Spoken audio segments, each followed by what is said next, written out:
And I thought it would be great to hear from Colin. Now, Colin is a director of our business. Hopefully, some of you will have met him. But he doesn't just work in Uspire, he works in a number of other businesses in different sectors. So he's working in retail, he's working in food service, he's working in leisure. So I thought it'd be terrific to hear just a few minutes from Colin and what's important when you are considering, as a director of those businesses, the dimensions that will influence your approach to pricing. So Colin, I'm going to hand the floor over to you for a few minutes just to share some of your thoughts. Thank you, JB. Good afternoon, everybody. One of the fascinating things is when we're getting into starting up even a new business or an existing business is we have the topic, which is pricing architecture, which sounds very boring, but it is actually how we actually set, present and communicate the prices for the products and services that we've got within our organizations. I find it a tremendous amount of fun because what it does, it really stimulates a leader's mind because you have to be thinking about the flexibility of actually getting out there to market with the right price. It always reminds me that when McKinsey said that pricing is the single most lever, the most important lever for profitability, it's definitely not cost cutting.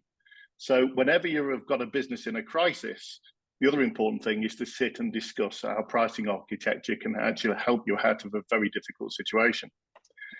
Your pricing strategy, quite simply, can determine whether you thrive, merely survive, or eventually, ultimately, can go bust. So my experience of dealing with all these businesses that we always begin with the simple concept that pricing strategy is not about finding the perfect price, it's about finding the perfect customer at the right price. So to do this, we build a sustainable business model that helps us to look at how our price is actually going to impact on everything we do throughout the business. And we think about lots of pricing models. A quick question for you, put the answer into chat.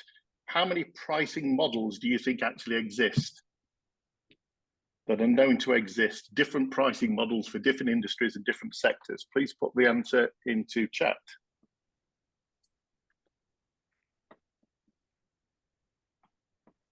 Thanks, everybody.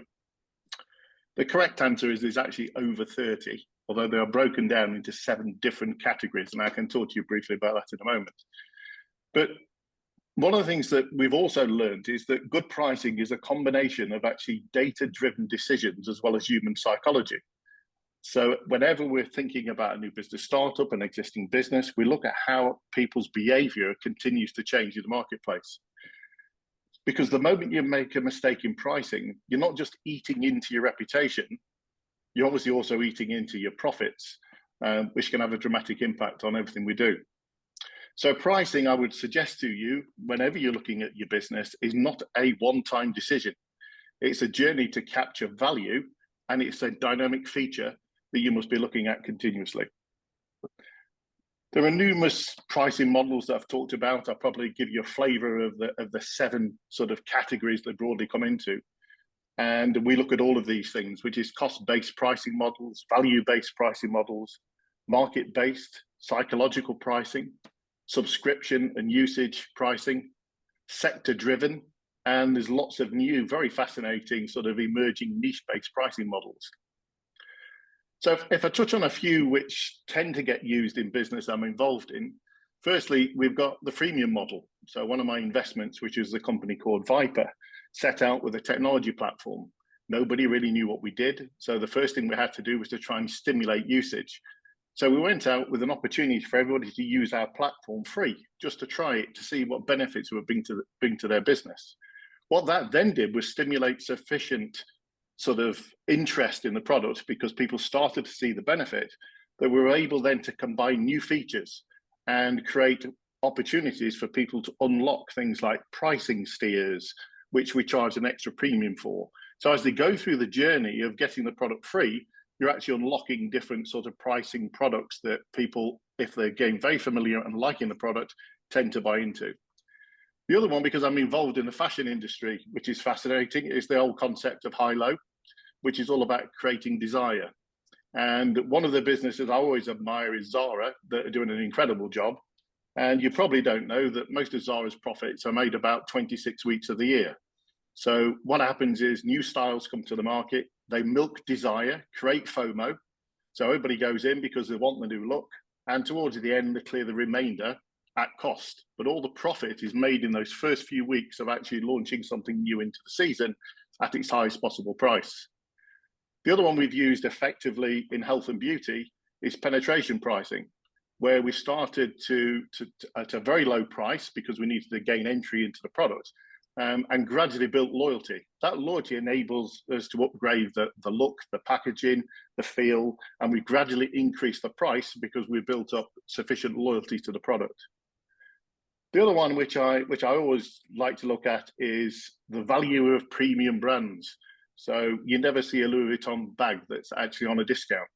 And there is a very good reason why the big brands avoid ever putting their brand actually on a platform like Amazon. The danger if you are on Amazon is you often get filtered by price. They encourage copies of your product for the buy box, and it can destroy your brand value. Somebody like Tesco would do exactly the same, but as Amazon has an advantage because they have unlimited shelf space. Often on Amazon, your product starts to look a bit like, you can't see that because my filter's on, but a bit like a lineup, a police lineup where everybody actually looks the same. So it's not the best place for you to be. I guess I would give you a few final words, which is that price, it's from Warren Buffett, who obviously we all know is one of the most incredible sort of investment gurus to ever be on the planet. But essentially, price is what you pay and value is what you get. And I know Mark's very excited about showing you what the value equation looks like. And he also says that pricing power is the most important decision in evaluating a business prior to making an investment. And luckily for him, he has a very unique algorithm at his fingertips that he puts various different parameters into to actually come up with whether that particular investment has what he describes as robust pricing power. The other final thing I'll show you, I've taken a little bit of a sort of learning from Mark. Hopefully you can see it, which is this. Ooh, is it there? No, we're not going to get it, are we, with the filters on? Right in front of your body, Colin. Is it? How's that? That's better. That's it. And then lift it up slightly. And no, keep it in front of your chest. Forward. Yeah. Stand up, Colin, and then put it in front of your chest. Stand up, put it in front of your chest. Sorry, everybody. That's fine. Stick it in front of your chest. That should work. And closer to your chest. There you go. Judgment price. Right. Well, what it is, it's called the judgment price sandwich. So essentially, whenever we make a decision, you're passing judgment before you buy, and you're passing judgment out the other side. And sort of price is always in the middle. And that's one of the other things we tend to discuss whenever we're looking at starting up a new business proposition or exploring sort of the factors that are going into a new financial year. Brilliant. Okay. Thank you. Yeah, and thank you so much, Colin, for sharing that. And I think there's some real nuggets in there. So.